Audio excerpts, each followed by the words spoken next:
It's Ian from RDO here. Welcome to the second Sophomore Drome battle.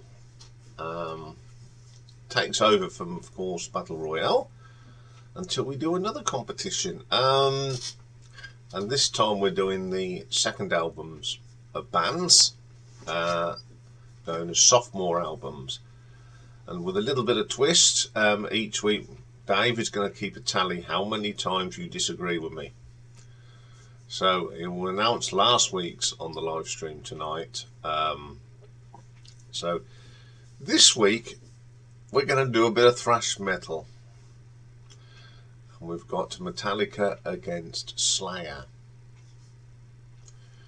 Two of the pioneers of thrash metal. So as usual, it's the band's album that comes out first that goes first, and in this case it was Metallica. They were formed, of course, in 1981 by James Hetfield and Lars Ulrich in San Francisco. Dave Mustaine of Megadeth was in there, but he left, and we had Cliff Burton, who sadly tragically got killed. But they're still going today, of course, going from strength to strength. So let's have a look at their second album. Now, their second album came out in 1984 on the 27th of July. So it's near enough 30 years old. Wow. That's incredible, isn't it? It was released on an independent record label called Megaforce, and it was recorded in 3 weeks in Denmark. Incredible. 3 weeks to record an album. So on here, of course, is James Hetfield on lead vocals and rhythm guitar, Kurt Hammett on the lead guitar, the legendary Cliff Burton, one of the best thrash metal bassists that was, on the bass and backing vocals, and Lars Ulrich on the drums. And he has backing vocals on Ride the Lightning and Anvil, For Whom the Bell Tolls. Well, there you go. So the first track on this album is a track called Fight Fire with Fire. It's a nice gentle start, then boom, away we go. It's a little bit crash bang wallop, but this is what this is all about. This is in the infancy of thrash metal. Up next is the title track, Ride the Lightning. I've always loved Kurt's guitar on this, but you get a great bass line from Cliff Burton. Absolutely unbelievable. Up next is one of the classics. It still is today, and it's For Whom the Bell Tolls. Just love this. One of the classics from Metallica. Lars' drumming's pretty good on this. There's some nice meaty riffs as well. Good track, and it's always a firm favourite with the fans. Fade to Black is next. Some great riffs in this. It's probably Lars' best drumming on the album. Absolutely killer stuff. Then we have Trapped Under Ice. Now, I've never been keen on this. It's, how can I put it? It is a little bit crash bang wallop. You know, this was work in progress, so you sort of forgive them. Next is Escape. It's one of these tracks that starts really well, and then you get little segments as well. But you got to remember, this album was recorded in 3 weeks, so they hadn't got much money. So yeah, it's okay. I wouldn't say it's terrible. Creeping Death, absolute classic. I love the energy in this song. I just love the riffs as well. James is having his vocals are great on this. And the thing is with this song, as they got older, James sings it better now than he did in '84, without a doubt. And then we have the great instrumental that is called The Call of the Cthulhu. I think this is one of the best ones Metallica ever did. It's got some great bass work from Cliff on this. You know, this truly was a guy that was going to be... I mean, he is a legend, and it's just tragic he was taken us from us so young. But it's a brilliant track. Okay, this album I think's always been better than the debut. The structure on it is a little bit better. They were starting to craft what was going to come next. I mean, after this came Master of Puppets, so they were learning as they were going on. But they were going in the right direction with this album. So what did the old critics think of it? Well, there's not much written about it, actually, in all honesty. It did receive widespread acclaim from some music critics. Q magazine confirmed that Metallica's status as the leading heavy metal band of the modern era.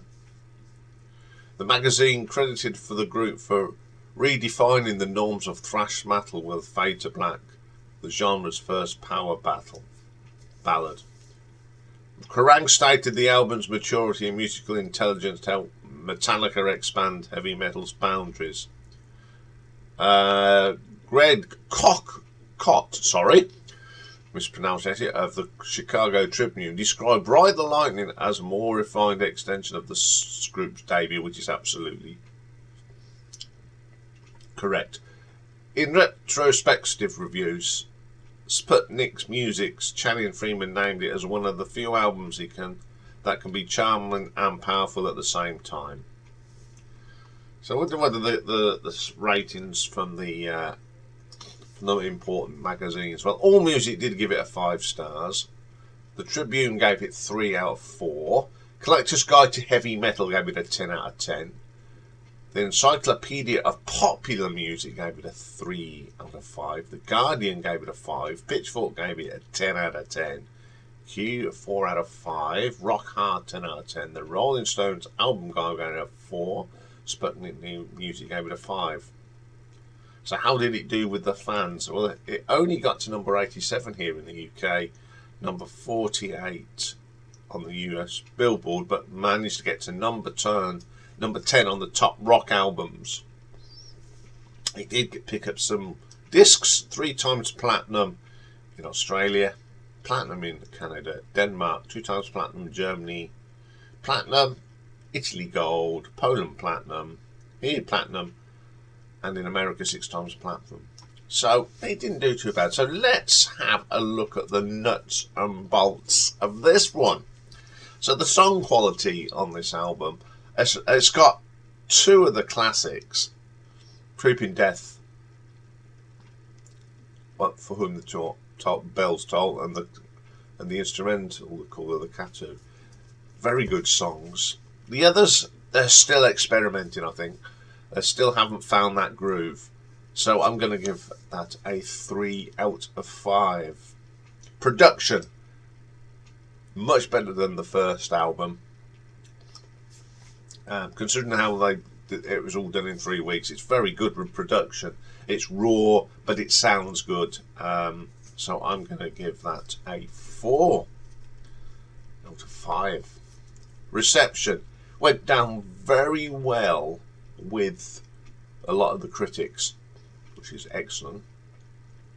Okay, when it came to the fans, when it came out, it didn't sell as in the big picture, it didn't sell, but over the time it has become, you know, for this album to go platinum in 1, 2, 3, 4, 5, 6 countries is how strong it is, and people regard it today now as a good album. So I'm going to give that a 5 out of 5 because it is, you can appreciate what they did. Cover design, I love this cover. I think it's a great cover, much better than their debut cover. I think it's got a lot of zing. It's got a lot of, you know, my only small criticism, Ride the Lightning should have been a little bit bigger. but I like the lightning and the blue background. It all works. So I'm going to give that one a 4 out of 5. So for Ride the Lightning by Metallica gives us a grand total of 16 out of 20, which is an excellent score.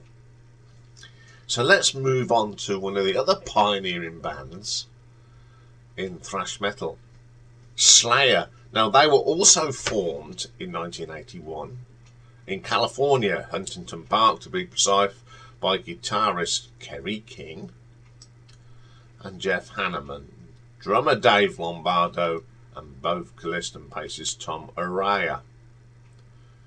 They were fast and aggressive, and they are part of that big four, of course, Metallica, Megadeth and Anthrax. It's not the same lineup now. Sadly, Jeff Hanneman passed away in 2013. But they were around from 81 to 2019, took a break, and now they have got back together, and I'm sure we'll hear some more from this band.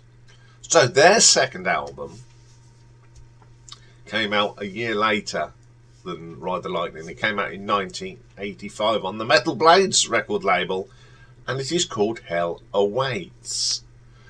So it's Tom Araya on bass and vocals, Kerry King on the guitars, Jeff Hanneman on guitars, and Dave Lombardo on drums. I consider Dave Lombardo a very good drummer, considering the type of music he plays. He doesn't miss beats, he's got a good tempo. So let's have a look at side one.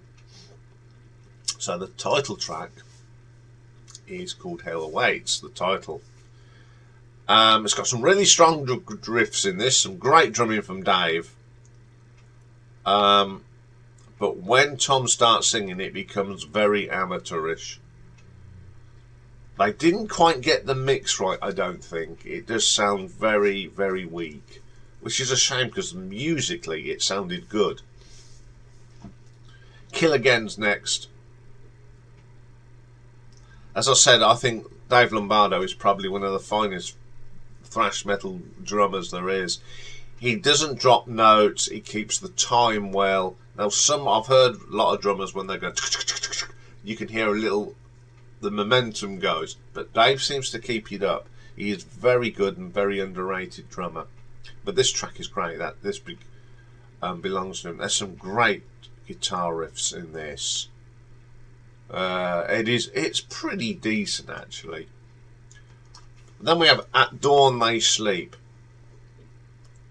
I think this is the best track on the album. The vocals sound good. It's a lot clearer. Got a really good bass line from Tom. It is really, they've put a lot of thought into this one. It's one of the longest tracks on the album at 6 minutes and 17 seconds. But it's pretty decent. Praise of Death. This is proper crash bang wallop. I don't like it. It's about 3,000 miles an hour. The only one that's really keeping it steady is Dave Lombardo. Not a favourite of mine. Necrophilia, another good track. One of their most recognisable songs now. It goes down in the books as a classic. Then we have Crypts of Eternity. Now this is Dave's best drumming on this album. The bass and Tom is good. You could see what was coming. Their next album was Raining in Blood. So they were starting to, again, they're like Metallica, they were starting to craft their sound. And this is what you were going to get from now on. Hardening of the Arteries, excellent drumming again, some driving riffs. One of the better songs on this album. Even Tom's vocals sound good on that. And that was the last track. Now, for me, this album, I mean, I'm not the greatest Slayer fan. I like one or two of their songs. But it's just the first time I've really sat down and listened to this. And I've come to the impression that this is another work in progress album. It's certainly got potential. Tom vocals got better on the Raining in Blood album. he didn't know what he was doing, but you've got great tracks like Necrophiliac on here, which is an absolute killer track. You've got A Day at Dawn They Sleep. Even Hell Awaits. The music is good. So there was a lot of potential here, and I think it, this is why they became so popular, I think. Okay, there's not been much written about this, although it didn't enter any charts, but it was hailed upon its release as the most progressive raw recording featuring as much darker thrash orientated style with unusual arrangements. Yes, the varying tempos from Dave Lombardo. It did pave way to their distinctive sound. Eduardo Rivado from AllMusic awarded the album 4 out of 5 stars, saying that it was incredibly ahead of its time and referred to it as a mandatory item in the band's remarkable discography. In the book Legends Rock Guitar, Hell Awaits was defined as a psychotic exploration into the depths of Satanism and physical torture. So let's have a look what there was. There's not many reviews here. AllMusic did give it a 4 out of 5. The Rolling Stone Album Guide gave it 4 or 5, and Rock Hard gave it 9 out of 10. As I said, it didn't chart. But in 2021, it got to number 41 in the German charts, and the UK rock and metal charts of the same year, it got to number 24. So let's have a look at some nuts and bolts of this one. Song quality. Apart from, some of the songs are well structured. I'll give them that, but they hadn't reached their potential. There's still a lot of crash bang wallop in there that they needed to sort out, and they did.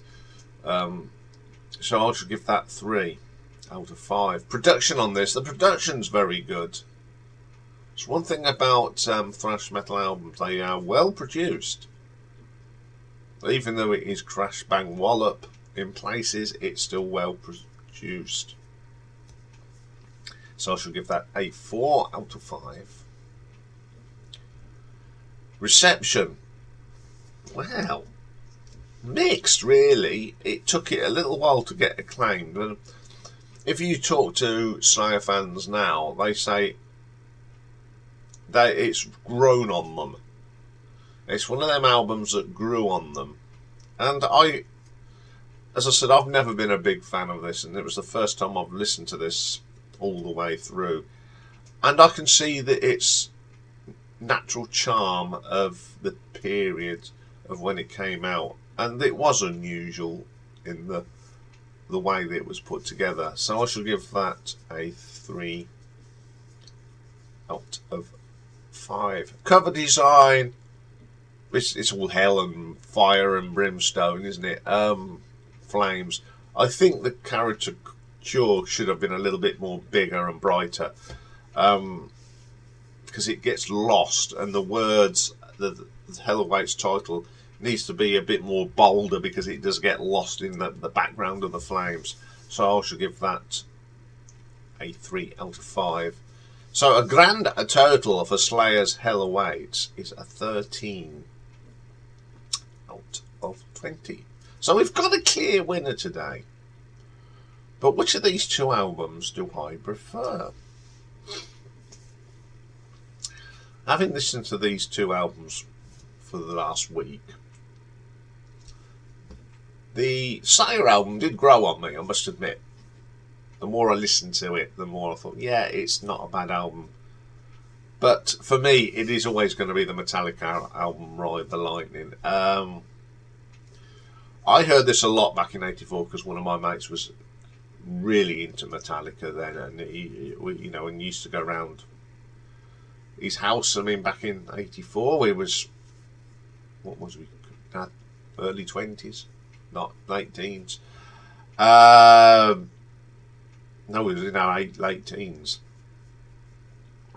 Oh, he'd put it on, and he says, "What do you think?" I said, "It's okay, not my real thing, but over the years I've got to like it." So today I'm going to go for Ride the Lightning by Metallica. But do you agree with me? Well, you know what happens now. There is a poll in the community, and there'll be a short poll in the live stream tonight, and then next week Dave will tell you if you've beat me or not. So get thinking, have a listen, and cast your vote. Okay, coming up next, when I've re-unbunged my nose, because the pollen count is very high today. My nose is feeling rather bunged up, so I need to go and clear the bugs, as my mate used to say. And then I'll be coming to do a pick and mix, and it is in the camera's eye today, and I've got a great one today. I recently got this as some VCLT from Simon, and it's The Doors live at the Hollywood Bowl. So join me for that later. Bye for now.